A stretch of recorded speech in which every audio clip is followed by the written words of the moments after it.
तो माझ्याशी बोल का पण बोल.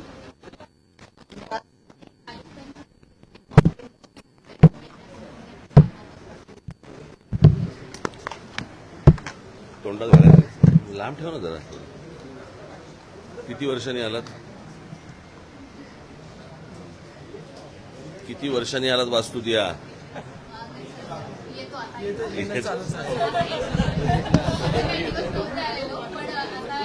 दीड वर्षाचा गॅप.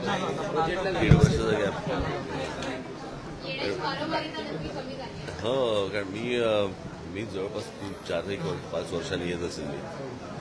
मी विषय आता 2 विषय आयुक्तांच्या कानावरती घातले.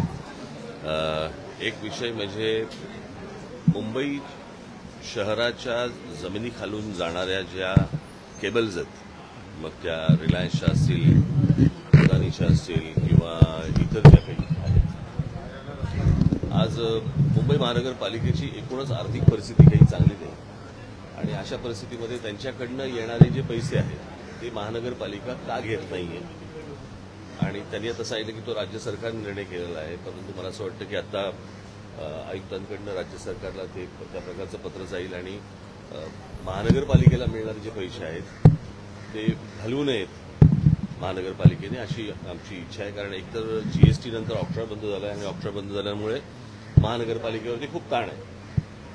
तर तो एक विषय होता. मला असं वाटतं संदीप देशपांडे तुम्हाला डिटेलमध्ये सांगतील. आणि दुसरा विषय होता तो म्हणजे महानगरपालिकेची हॉस्पिटल्स.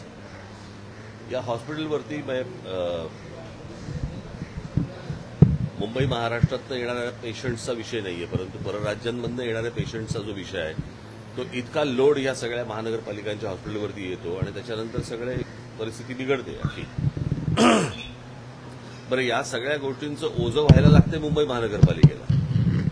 म्हणजे इतर राज्यांमधनं येणाऱ्या पेशंट्सना, ते काय पेशंट नको किंवा हवेत हा विषय नाहीये, परंतु इतर राज्यांमधले येणारे जे पेशंट्स आहेत त्या महानगरपालिका तिकडची लोक ही काही मुंबई महानगरपालिकेला काही पैसे देऊ करते का, की नुसतेच फक्त आपण पेशंट बघायचे आणि आपल्या शहरावरचा किंवा हॉस्पिटलवरचा लोड वाढवायचा आहे.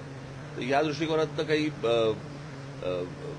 काय म्हणतात त्याला वेगळे चार्जेस काही करता येतील का, कसे करता येतील किंवा या दृष्टिकोनातनं आता आमचं बोलणं झालं. दुसरीकडे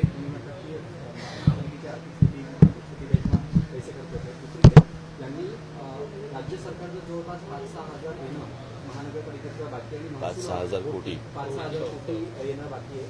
आणि महसूलवाढीच्या दृष्टीनं मुंबईतील कचरा असेल या गोष्टींवरती सुद्धा महापालिका कर लावणार आहे. कचरा असेल कर लावणार आहे.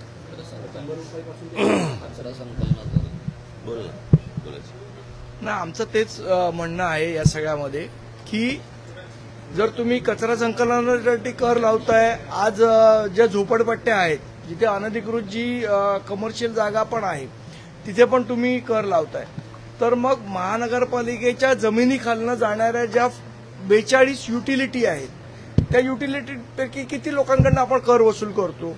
म्हणून आमची मागणी आहे की जर त्या युटिलिटीच्या खालनं ज्या गेलेल्या आहेत, मग त्या रिलायन्सच्या असतील, एअरटेलच्या असतील, कोणाच्याही असतील, त्यांच्याकडनं जर कर वसूल केला गेला तर जवळजवळ 8 ते 10 हजार कोटीचं उत्पन्न हे महानगरपालिकेला मिळू शकतं. आणि त्या दृष्टीने प्रयत्न केले पाहिजेत महानगरपालिकेने.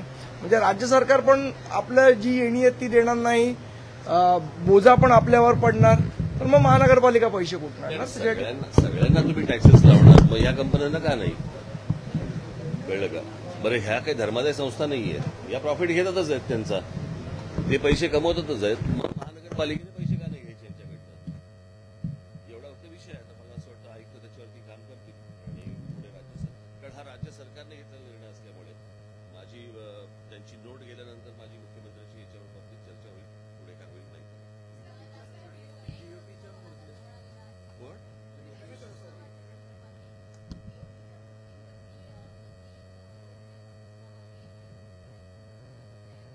गणेशोत्सव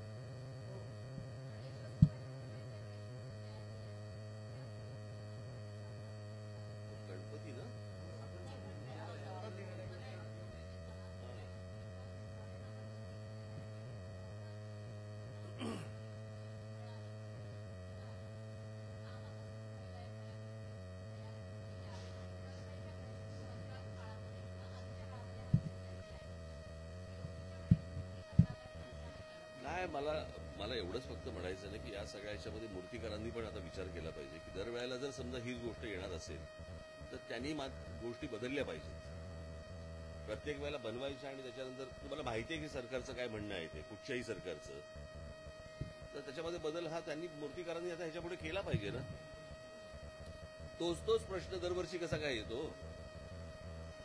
दरवर्षी आपण काहीतरी एक भूमिका घ्यायची आणि मग त्याच्यानंतर गणपती येणार म्हणून आपण त्या मूर्त्यांना, कारण त्याच्यामुळे होणारं पोल्युशन हे खूप मोठ्या प्रमाणावरचं आहे. हे मला असं वाटतं आता मूर्तीकारांनी पण या गोष्टीचा विचार केला पाहिजे, काहीतरी दुसरा मार्ग त्यांनी काढला पाहिजे.